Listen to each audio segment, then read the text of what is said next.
Well, as you said, for the last 2 years or so, this has been the pub smokers' domain, standing outside in rain or shine. And if a licensee were to let the customers cross the threshold like this, cigarette in hand, they'd be fined. It's against the law, of course. But take a look at this designated smoking room here at the Cutting Edge pub in Barnsley. The reason they say they've been able to do that is because this isn't a pub. This is a research centre. Before anyone can come in and have a pint and light up, they need to complete one of these questionnaires by every respondent, asking such questions as, how many do you smoke a day? Do you like a smoky atmosphere in pubs? And it's because of this research that the landlady, Kerry Fenton, she's busy at work here, says that there is no smoking ban anymore in this pub. Kerry, how did it all come about? Sorry, I'll let you serve that pint first. It's purely... this all happened 2 weeks ago. In one of my busking nights.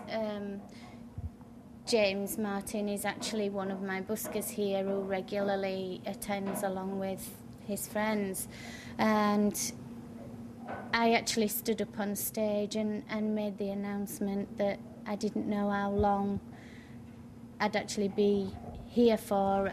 You're doing this for financial reasons, aren't you, to try and get more punters back in the pub? No, not at all, not at all. We're trying to save a lot of British pubs in the process, not just mine. And it is a thorough research that we are actually doing that I want to then pass on to universities and the government themselves so they can actually have a look at what we are actually doing here. What kind of response have you had from your customers over the last 5 or 6 days? From both smokers and non-smokers, an overwhelming, quite surprising response actually.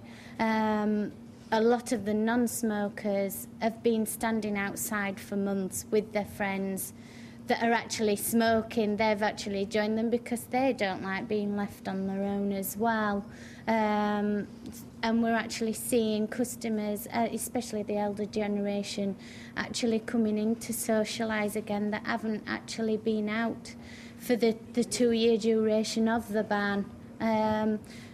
Purely and simply because they can have their enjoyment in the comfort as well as actually taking part in the research. OK, thank you. Well, Kerry says it's very popular with customers. I'll just introduce you very briefly to James, the man who came up with this loophole. Tell us very quickly how you can get away with flouting the law.